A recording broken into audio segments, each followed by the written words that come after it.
प्रभु तेरी वाणी जीवन की रोटी, नैनों की ज्योति अंधेरा मिटाती।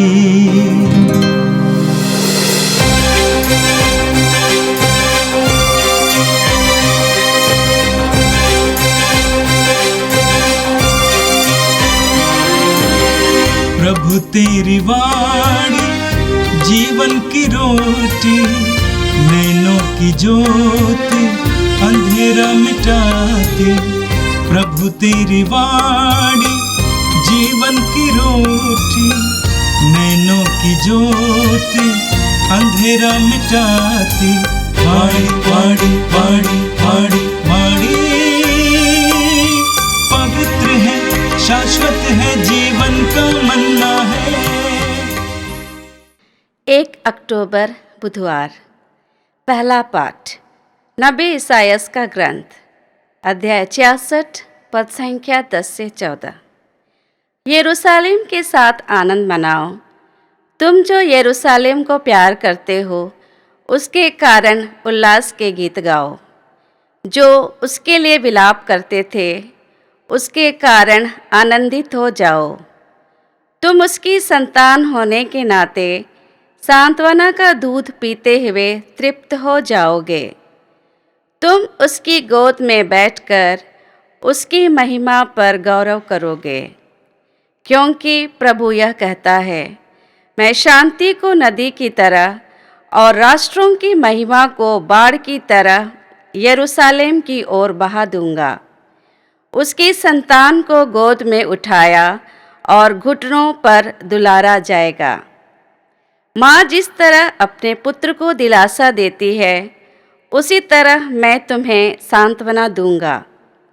तुम्हें यरूशलेम से दिलासा मिल जाएगा।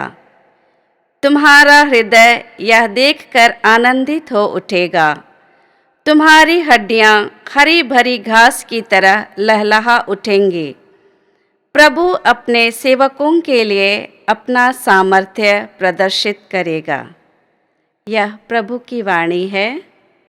संत मत्ती के अनुसार पवित्र सुसमाचार अध्याय 18 वाक्य 1 से 5 तक। उस समय शिष्य ईसा के पास आकर बोले, स्वर्ग के राज में सबसे बड़ा कौन है? ईसा ने एक बालक को बुलाया और उसे उनके बीच खड़ा कर कहा, मैं तुम लोगों से कहता हूं, यदि तुम फिर छोटे बालकों जैसे नहीं बन जाओगे तो स्वर्ग के राज में प्रवेश नहीं करोगे। इसलिए जो अपने को इस बालक जैसा छोटा समझता है, वह स्वर्ग के राज में सबसे बड़ा है। और जो मेरे नाम पर ऐसे बालक का स्वागत करता है, वह मेरा स्वागत करता है। यह प्रभु का दिव्य सुसमाचार है। ख्रिस्त प्रभु की जय। मेरे प्रिय भाई और बहनों, आज कैथोलिक कलीसिया एक महान और अद्भुत संत का पर्व मनाती है, और उस संत का नाम है बालक यीशु की संत तेरेसा। उनका जन्म 1873 में फ्रांस में हुआ था। वे कार्मेलाइट धर्म समाज में मठवासिनी बनी और मात्र 24 साल की उम्र में उनका देहावसान हुआ। उनकी मृत्यु हुई, उनका स्वर्गवास हुआ। कहा जाता है, जिंदगी को उसकी लंबाई से नहीं बल्कि उसकी गहराई से नापा जाना चाहिए। जिंदगी को उसकी लंबाई से नहीं बल्कि उसकी गहराई से नापा जाना चाहिए। 24 साल की उम्र में उनका देहांत हुआ, लेकिन उन 24 सालों में उन्होंने ऐसा मसीही जीवन जिया, मठवासिनी जीवन जिया कि उसकी छाप कलीसिया पर पड़ी। प्रभु के ज्ञान में वो इतनी गहरी थी कि हालांकि छोटी थी, कलीसिया ने उनको कलीसिया के विद्वानों की सूची में दर्ज किया। संत तेरेसा की सोच थी कि छोटी बातों को बड़ी ईमानदारी के साथ और यीशु के प्रेम में करना, छोटी छोटी बातों को जिनको हम नगण्य समझते हैं, तुच्छ समझते हैं, वे बड़े प्रेम से, आनंद से, ईमानदारी के साथ और यीशु के प्रेम से प्रेरित होकर किया करती थी। हमें पवित्र बाइबल के जकरिया के ग्रंथ की अध्याय 4 वाक्य 10 में पढ़ने को मिलता है। वहां लिखा हुआ है, आज के छोटे कार्यों को तुच्छ नहीं समझना, आज के छोटे कार्यों को तुच्छ नहीं समझना। हमें प्रवक्ता ग्रंथ के अध्याय 19 उसके वाक्य 1 में पढ़ने को मिलता है कि जो छोटी बातों की उपेक्षा करता है उसका पतन होगा। बहुत गंभीर बातें हैं ये। जो छोटी बातों की उपेक्षा करता है उसका पतन होगा। प्रभु यीशु ने स्वयं कहा है लूकस के सुसमाचार के अध्याय 16 वाक्य 10 में, जो छोटी बातों में ईमानदार रहेगा वो बड़ी बातों में भी ईमानदार रहेगा। मत्ती के सुसमाचार के अध्याय 25 में प्रभु कहते हैं, मेरे इन छोटे से छोटे भाइयों में से और बहनों में से किसी एक के लिए तुमने जो कुछ किया वो तुमने मेरे लिए ही किया। हम अक्सर छोटी छोटी बातों को नगण्य समझते हैं, तुच्छ समझते हैं, लेकिन संत तेरेसा उन सारे कार्यों को बड़ी तीव्रता के साथ, तन्मयता के साथ, बड़े प्रेम के साथ, ईश्वरीय प्रेम से प्रेरित होकर ईमानदारी से किया करती थी। उनका विचार था कि मैं अपना संपूर्ण जीवन यीशु मसीह के बाहों में बिताऊंगी। अगर मैं यीशु की बाहों में रहूंगी तो मेरे लिए जीवन आसान हो जाएगा। कठिनाइयों का सामना करते समय प्रभु यीशु मुझे पार कराएगा। बहुत ही गहरा चिंतन है। आज संत तेरेसा सभी मसीहियों के लिए, विशेष करके आम मसीहियों के लिए एक सुंदर उदाहरण है। मेरे प्रिय भाई और बहनों, प्रतिदिन के जीवन में हर बात को ईमानदारी से करना, ईश्वरीय प्रेम से प्रेरित होकर करना और अपने हृदय की गहराई से करना, ये अपने में एक बहुत सुंदर आराधना है। संत तेरेसा ने ऐसे हमारे सामने करके दिखाया। जो वचन कुछ देर पहले मैंने आपको सुनाया, उन वचनों को उन्होंने अपने जीवन में चरितार्थ किया, अपने जीवन में प्रकट किया। हम कैसे छोटी छोटी बातों को नगण्य और तुच्छ समझते हैं। हर पल महत्वपूर्ण है, हर मनुष्य महत्वपूर्ण है, हर चीज महत्वपूर्ण है, हर मौका महत्वपूर्ण है, हर प्रतिभा महत्वपूर्ण है, हर पौधा महत्वपूर्ण है, हर पेड़ महत्वपूर्ण है, हर एक पल महत्वपूर्ण है। संत तेरेसा हमें अपने जीवन को पग पग जीने के लिए, पल पल जीने के लिए, गहराई से जीने के लिए मदद करें। आज का पहला पाठ यशायाह नबी के ग्रंथ के अध्याय 66 से लिया गया था। आज के पाठ का विषय था यरूशलेम मंदिर से प्राप्त आनंद, शांति और दिलासा। यहूदियों के बहुत से सभागृह थे, लेकिन एक ही मंदिर था और वह यरूशलेम में था, सिय्योन पर्वत पर था। यरूशलेम मंदिर हर यहूदी के लिए आस्था का केंद्र था, शरण स्थान था। यहूदी यरूशलेम मंदिर की ओर देखकर दुआ किया करते थे। अपने जीवन की कठिनाइयों में यरूशलेम मंदिर की ओर देखकर प्रार्थना किया करते थे। तो यरूशलेम उनके लिए आस्था का केंद्र था, आनंद का विषय था। हम स्तोत्र 122 में पढ़ते हैं, उसके वाक्य 1 में स्तोत्रकार कहता है, जब हमें पता चला कि हमें ईश्वर के मंदिर जाना है तो हमारे हृदय में कितना आनंद आया। लोग बड़े आनंद के साथ यरूशलेम मंदिर जाया करते थे। वह उनके लिए आनंद का केंद्र था, सांत्वना का केंद्र था, प्रेम का केंद्र था।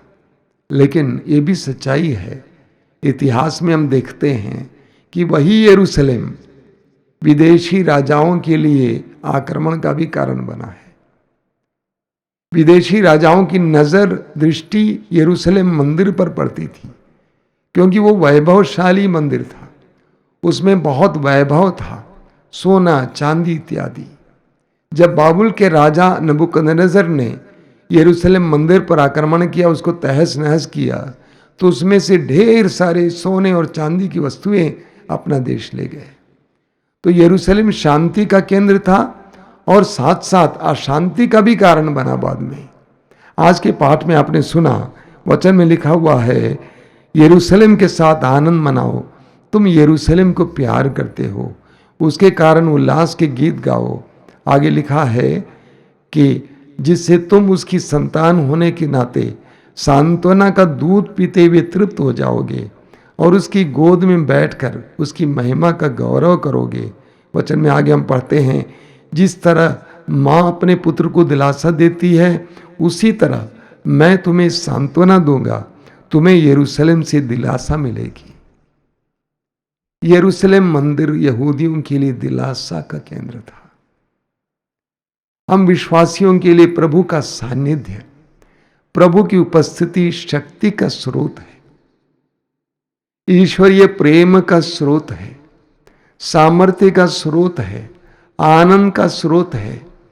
हमें ईश्वर के सानिध्य में, ईश्वर के भवन में सच्चे आनंद को ढूंढने की जरूरत है। आज यरूशलेम मंदिर नहीं है। इतिहास में हम पढ़ते हैं वो 2 बार ध्वस्त किया गया। आज वो मंदिर वहां नहीं है, लेकिन ईश्वर का सानिध्य हम में से हर एक में है। गिरजाघरों, मंदिरों, मस्जिदों से ज्यादा हमारे हृदय में निवास करने वाले ईश्वर का सानिध्य हमें जीवन प्रदान करता है। हमें उस ओर दृष्टि लगाने की जरूरत है। ईश्वर की उपस्थिति से आनंद, सांत्वना और शांति प्राप्त करने की जरूरत है, ना कि सांसारिक चीजों से। और आज का सुसमाचार संत मत्ती के सुसमाचार के अध्याय 18 से लिया गया था। सुसमाचार में हमने सुना, उस समय शिष्य ईसा के पास आकर बोले, स्वर्ग के राज में सबसे बड़ा कौन है?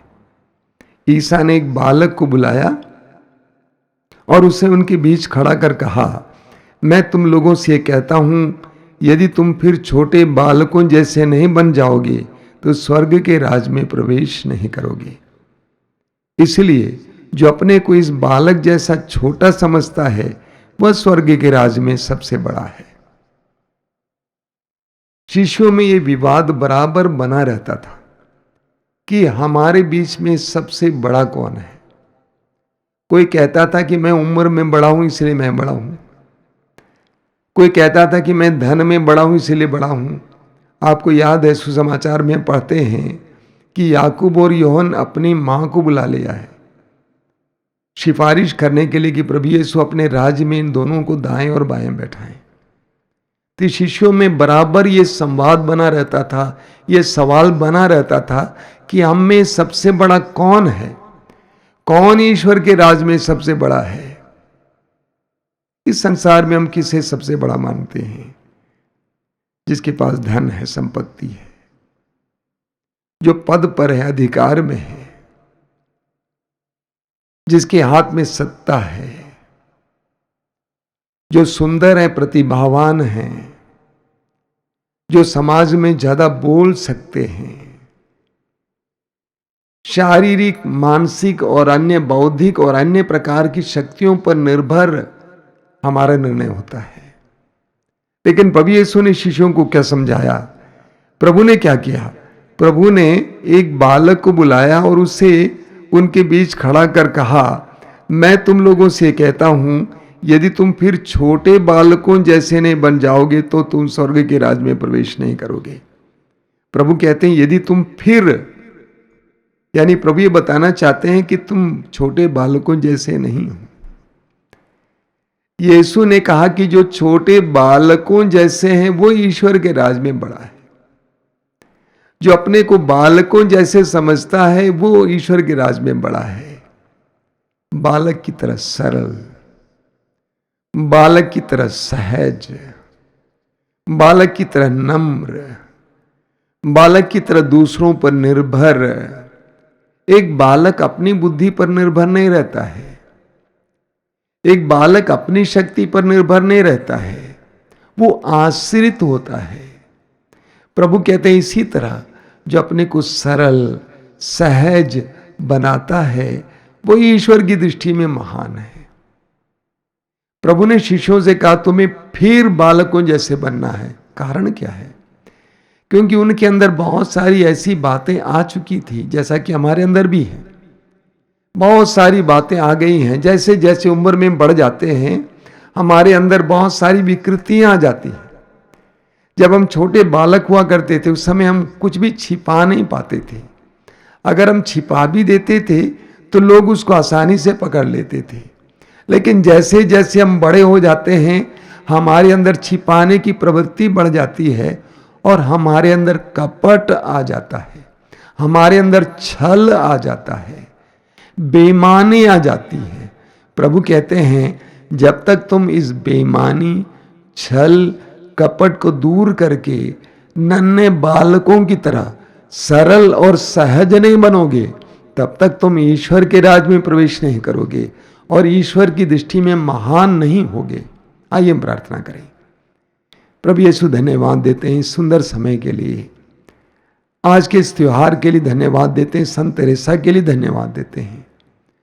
उन्होंने अपने जीवन के द्वारा हमें जो सिखाया है छोटी छोटी बातों की ईमानदारी के साथ और प्रेम के साथ करना और पल पल प्रभु में जीना, इसका हम अनुसरण करें। प्रभु विशेष करके हम प्रार्थना करते हैं हमें नम्र बना दे, सहज बना दे, सरल बना दे, तेरी दृष्टि में महान बना दे। ए प्रभु इन वचनों को सुनने वाले मेरे भाई बहनों को आशीर्वाद देना। आज का पूरा दिन उनके लिए कृपा का दिन बने, आशीष का दिन बने। हमारी प्रार्थना को ग्रहण कर, आमीन।